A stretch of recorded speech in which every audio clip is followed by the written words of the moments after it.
Hi, this is Barry here, and you're very welcome to today's episode of the WriteCome.com podcast. And today's podcast episode is entitled, Is That Book Really Worth the Price You Paid for It? Now, when I ask that question, it's to do with, for example, if you're buying books to learn some skill that you wanted to learn, for example, if you wanted to maybe learn how to write better or blog better or whatever it is in the writing game, maybe you purchased a couple of books and you've been reading up them, you've been trying to, learn a skill or, overcome some kind of difficulty that you're having, and this book is going to be the one that's going to help you through it. And possibly maybe you've paid $7, $10 for the book or whatever, and you read through it, and by the time you get to the book, if you've got maybe a $10 idea out of it and you paid $10, well then that book, it paid for itself. Possibly maybe if you gleaned a bit of information from it and it helped you with your writing, maybe the book was worth maybe $20 to you. And, for a lot of us, sometimes when we purchase books like that, we look at it as, the $10 value that we paid for it. You may find you might go through a couple of books and you'd half read them and you just toss them away and not actually follow through in it because you see that $10 book or $7 book as being that price and nothing else from it. But recently I was listening to a podcast and it really opened my eyes to something that I never really thought about before. And in the podcast episode, the gentleman had said that he knows a friend who, when he's reading a book or when he purchases a book, he's not actually looking for the price of the book to get back. He's not looking for the $7 or $10 idea that's in that book that he can use, that's made that book worth his investment and worth his while. What he actually does is he looks at that book and he tries to look for the $1 million idea that's in that book. And because he does that, he actually pays more attention to the information that's in it. When you come to, if you're only paying $7 for that book, by the time you come to maybe the end of the chapter and the author's giving you all these different exercises that you need to do, you need to get a pen and paper out and you need to, take notes on different things. And for the majority of us, we just kind of flick through and we go on to chapter 2. We don't actually follow up on it. But for example, when he was going through these books, he would actually, go through it slowly. He would go through bit by bit and he would put all the information that he learned, straight into action straight away. He wouldn't actually finish that book and then jump on to another one and not actually take action on that book. And because of that, then he actually gets more value from the stuff that he's reading. If we only see the books that we're reading, the video courses maybe that we paid for, maybe paid $27 and $97, and we only actually see it for that price, we don't actually, we don't get the full value out of that course. There could be maybe $100 idea in that video course you've just watched. There could be $1,000 idea in that video course you watched. And because you're just kind of thinking, well, I need to get my money's worth back. This has to be worth $97 to me. You're limited in what you can learn for. You don't open your eyes up to maybe some things you never noticed before. Now, I'm a big follower of Ben Settle and I've listened to his podcast many, many times.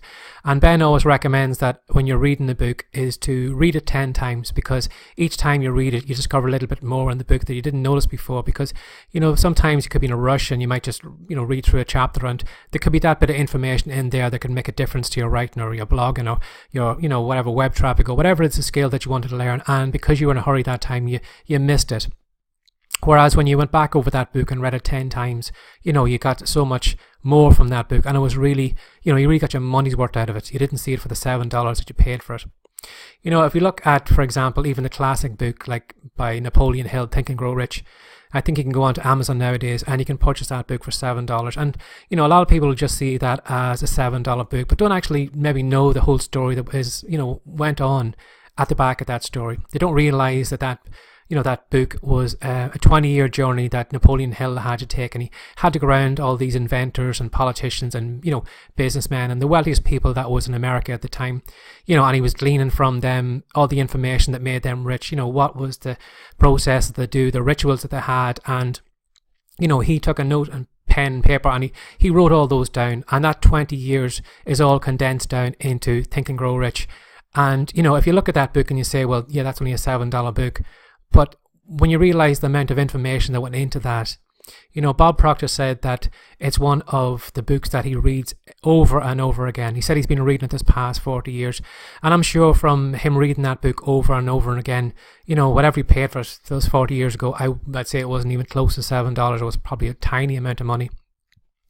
But that book, I'd say, has been worth probably hundreds, thousands, maybe millions of dollars of, it made $1 million for him because he gleaned as much information as he could from that book. He's seen beyond the book as it just being a $7, book. And what got me thinking the other day was actually I got an email from a subscriber. What actually got me thinking on this train of thought was I had sent an email out to my list, and I was promoting my my fiction plotting course, which is called Super Simple Super Simple Plotting. And a subscriber had got back to me, and she had asked me how long the course was. And I suppose I was being a bit of a smart arse, but I emailed her back and I just said it's as long as it needs to be. So I think she was a little bit vexed by the short answer that I sent her back, and she emailed me back again and she says, no, I mean, how long is it? Is it 15 minutes? Is it half an hour? Is it an hour? Is it 4 hours?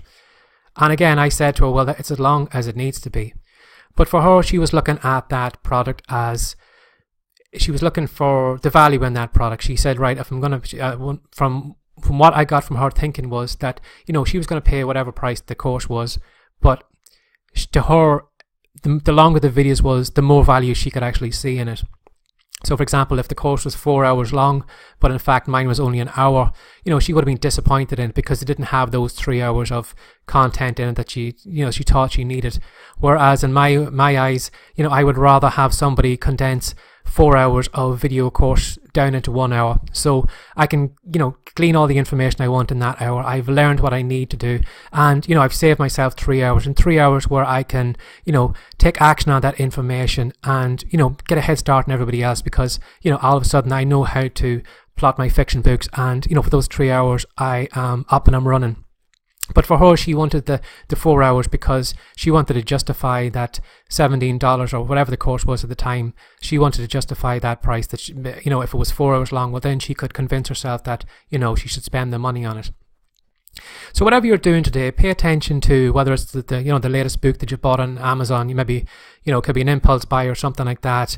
Maybe it's something that you want to learn a skill from. Maybe do it your writing or your website or whatever it is that you want to do.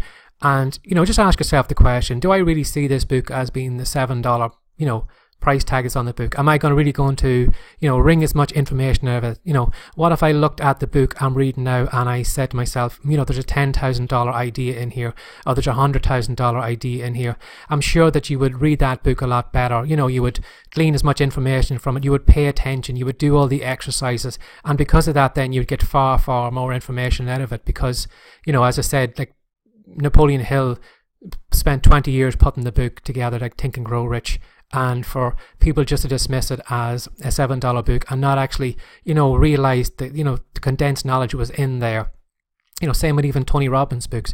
None of us, well, probably a lot of us couldn't afford maybe one-on-one time with Tony Robbins right now, and yet he has books out in the Amazon Kindle store maybe for $10, and a lot of people will see that as a $10 book rather than the years of knowledge that Tony Robbins condensed down into that book that could really give you, it would probably be maybe as good as, it mightn't be as good as actually having one-on-one with him, but could be second, as almost as good as being in the same room with Tony Robbins, because he has that information in that book. So whatever you're doing today, again, pay attention to, are you looking for just to get the value out of it, or are you going to look for more than whatever it is that you're looking at today? So again, thanks for joining me today in this episode of the WriteCome.com podcast. I hope I will see you in the next one. And if you'd like to know a little bit more about me, or if you'd like to pick up the great content creation course I have at the moment on the blog, you're very welcome to come on over to the WriteCome blog and you'll get a free copy of it there. So how you can find it is if you just type in WriteCome.com and you'll find it on the front page of the blog. So while we talk again, thanks for sharing this time with me, and take care and have a great day. Bye-bye.